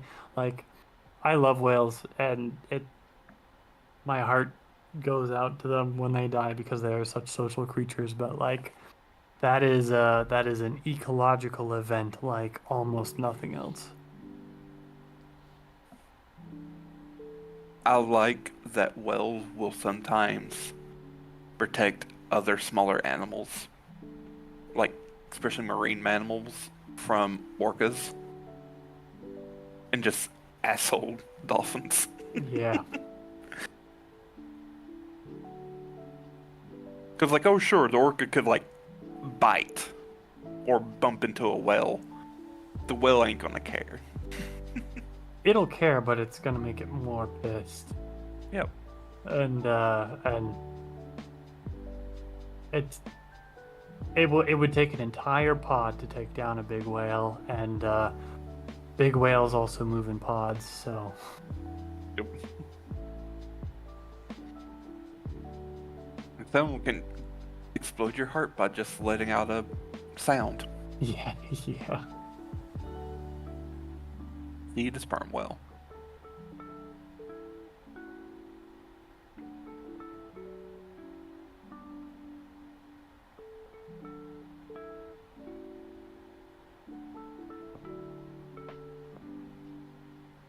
I love that. Go ahead. Oh, I was going to divert to back to Starfinder, but if you had something still on topic, go ahead. I'm curious. Like this is, I'm tying back to the Galapagos finches because Jump Rope and I were talking one day, like a year, 2 years ago. I think it was about a year ago. One day. One day. About orcas. And like we looked some stuff up, and apparently like different orca pods that share the same waters have non-compete agreements, non-competition agreements. So there's like there are distinct different groups of orcas, and like they are still the same species, but they are different groups of pods now, and they will hunt very specific prey. And there's only like one or two groups that are like indiscriminate air quotes hunters, but they're not really indiscriminate because it's like everything else has laid claim to stuff and they just eat everything else. So I'm curious how long it's going to take for there to be a Galapagos finch level branching into different species that happens with these different populations, because they're already showing signs of, if I'm remembering the article correctly, they're already showing signs of there being some divergence. Some of these groups of populations of whales are smaller than others or have smaller beaks. And that is very cool to me. I wouldn't have anywhere to start because my extent of evolution and genetics really extends to only certain things. Yeah. Mainly like the Saiga antelope, because I got really into them one day and researched a lot about them. Right. I'm gonna try to cook lunch and not burn my cheese sauce. So, everyone remind me to check my cheese sauce in 5 minutes. 5 minutes. Yep. I'll set you a timer. But yeah, what I was getting ready to say about Starfinder is, I love that Parasma is also in Starfinder. She's like made it into the future. She's the god of undeath, right? Or non-death? God of fate? Just death. Just death in general. Death must just happen. death. Rookzer0 is the one who's the god of undeath, and she's also in the future.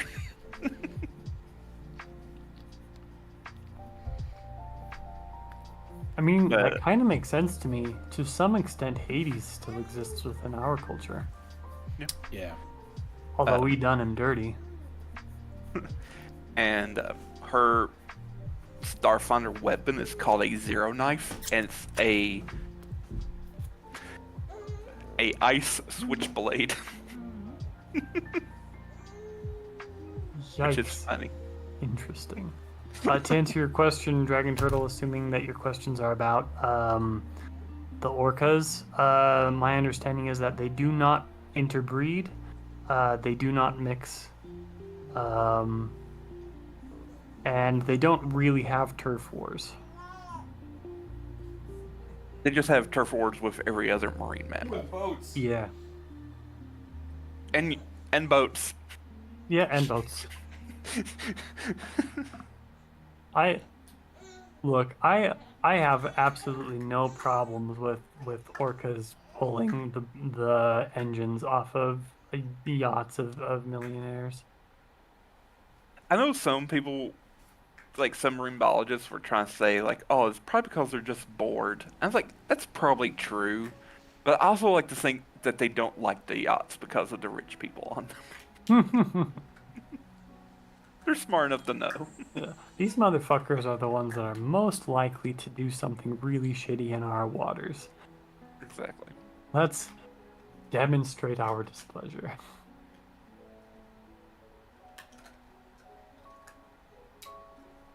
Whales are, they're super smart. And they've done some weird stuff. Like wearing dead seals as hats. That's the thing. Yeah. Yeah, orcas are just... They're a bit on the evil side. I mean, you say that, but how many people have worn like a beaver skin hat? Like it's Still evil. I'm just saying, like we don't have the right to judge them. Yeah, absolutely not. I do, as I don't wear animal products. And haven't in a very long time. Well, aren't you just the best? And no, because I can't afford them. Yeah. Yeah. I remember when I was a kid and like a nice leather bomber jacket was like $300. It was like, well, I'm never gonna be able to afford one of those. Now they're like $900. It's like, well, Yep. should have bought one when I was younger.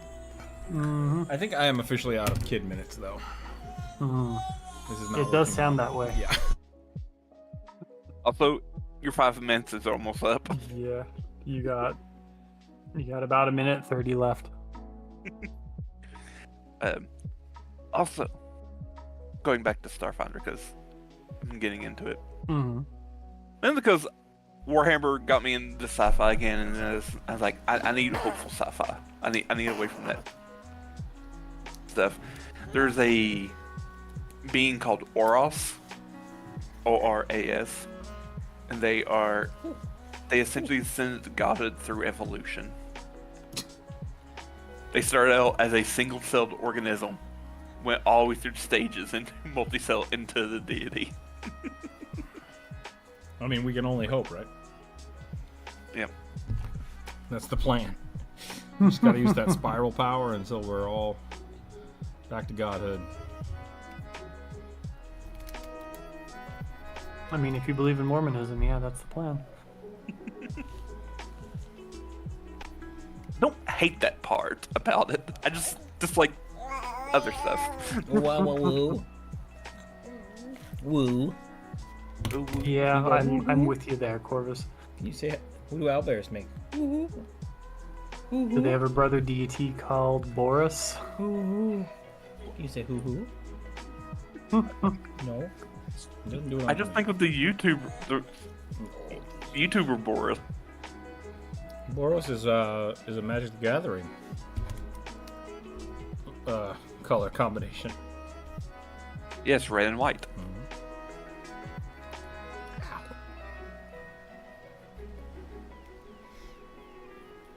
Kid, wait, don't pinch my face.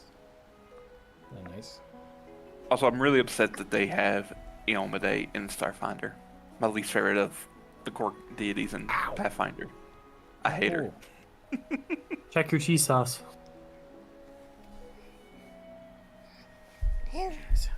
Okay, yep, I gotta go check that. Go back. With the BB.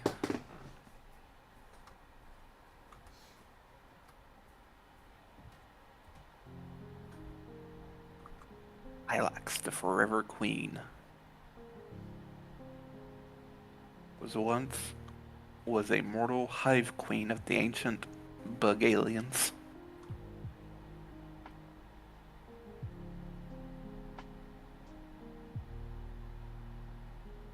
Two snakes eating each other's tails. Because Aura and Boros. Ouroboros. I get it. Hey Moniker, we're probably wrapping up here soon. Rook has stepped away to make sure that the cheese sauce he is cooking is not burning, and he's taking care of the baby. Yep. Corvus and I are discussing Starfinder deities, and we've had a long discussion about Evolution. about evolution and social media. It's one of them days. Yep. Is one of them days. Only a Wednesday. Had a long It really week. feels like Friday to me. What's up, kid? Probably because I didn't sleep last night. I just want to play with the keyboard. You can't play with that. It is dangerous for you. Sorry for what happened the other day. Discord was not being kind to me. Yeah, whatever. You gotta make it work.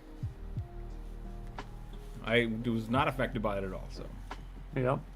Me neither. I'm glad you managed to get things straightened away.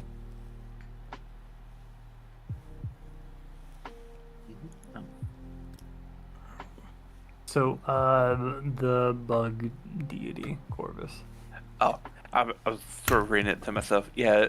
Gotcha. So there's this thing in Starfinder called the Swarm, which I guess you could like compare it to the bug aliens from Starship Troopers mixed with the Tyranids, mixed with those bug aliens from Ender's Game? No, Not but sure. the buggers from Ender's Game? StarCraft? Yes, StarCraft. Yeah. The Zerg, right. Yes, that's the word. That probably didn't feel good, kid. And because apparently everything that exists in the Swarm have like a hive mind, thus no like individuality and thought. One of them ended up developing it and kind of separating from the hive and kind of separate others from the hive out of it, and they became those one of the bug alien options that you can play as.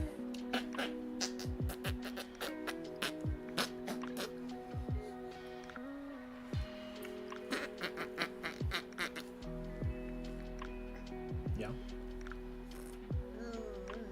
Goo goo goo.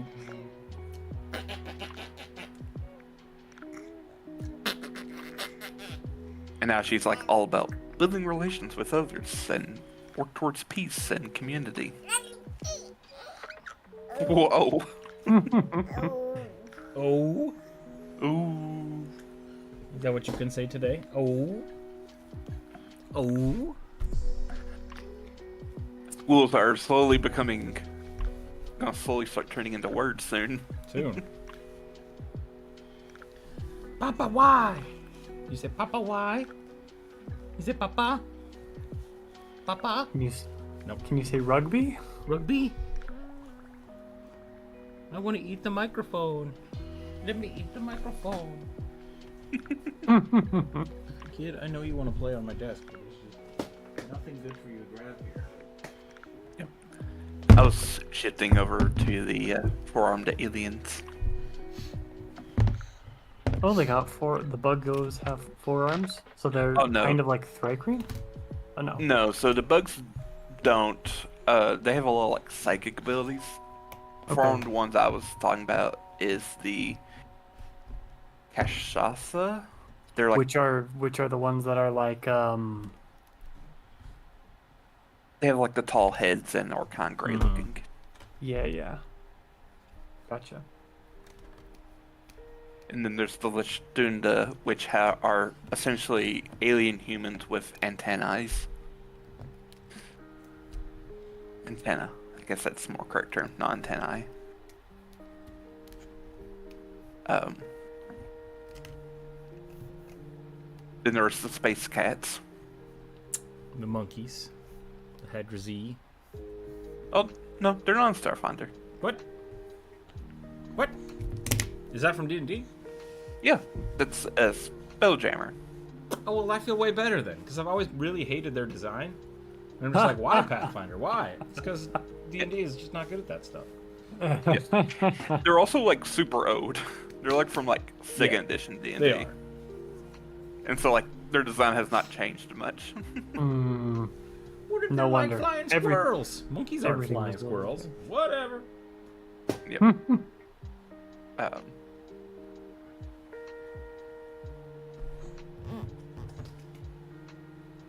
Patheria. I believe that's what the cats are called. You can be a little tiny cat. I mean, I say tiny cat, you can be a small cat, so you can be about the size of a Maine Coon cat staying on your hind legs. Which is a samurai pizza cat. That's the yeah, that's still small. That's still a small person. That's hobbit size. Yep. Or just normal medium. And you got the Isoki, who are spacefaring rat folk. Oh yeah, I was supposed to draw you one of those, wasn't I? I No, forgot. you didn't. You didn't have to. Okay. I didn't request it. I have a lot of projects going on right now. Yep.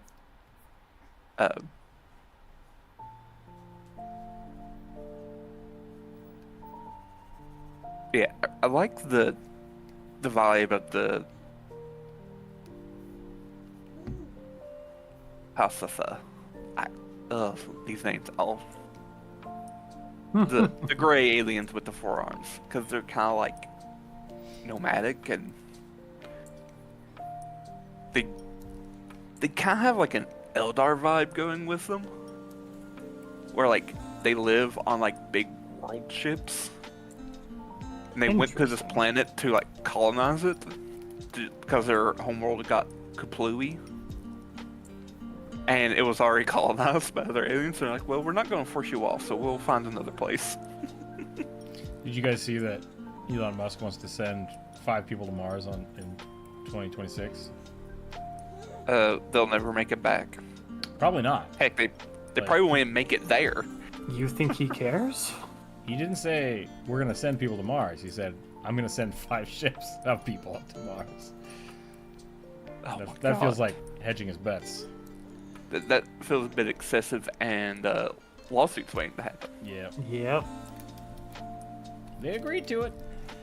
Ironically, the world that they went to is essentially Starfinder's version of Mars. It's a red planet like Mars. It has like slightly lower gravity. I think that's the right way. Yep, yeah. That's right. Yep. But kind of, you can bounce around. Okay. This kid is running all over the place, so I don't think I can draw anymore today. I think we're probably going to end here soon. Yeah, tiny man. I don't want to sit. I just want to be held. And if you're drawing, I want to touch everything. I don't want peace. I want problems always. Problems always. Ow. Gotta stop slapping my face, kid. Yeah, blah, blah, blah. Me. It literally sounded like it was mocking. He was mocking you. Nope, don't put the microphone in your mouth, please. Hey.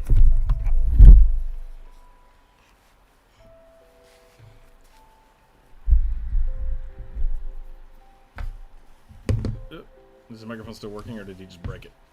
I can still We can hear hear you. you. Okay. Yep. Actually, it wasn't that loud, at least for me. You just tried to stick it in his mouth. I was expecting large static sound, but no. I hope we do go to Mars soon. I know it's frivolous yet, but still, humanity taking another planet. I'd love to see that. Yeah, there's a I whole think we bunch should of at least start with the discussions about moon. like if we have the potential to terraform Mars, why aren't we just terraforming Earth? Why are we making like there's so many problems with the idea of terraforming Mars. But like going there is great. I think we should go there. I think we should build a base there just for fun. To say we did it. And continuing. Yeah. So There's tons of science to do there. mm-hmm. There's still tons of science to do back here. Plus there's all that iron. Think about the stuff we do with that iron. Okay, I gotta go. This kid, you're done. We would have to call it red iron to make it special and sell it at a premium. He's getting to the point where if I'm holding him, he just wants to be put down, and as soon as I put him down, he screams to be picked up. So that means we gotta figure something else out.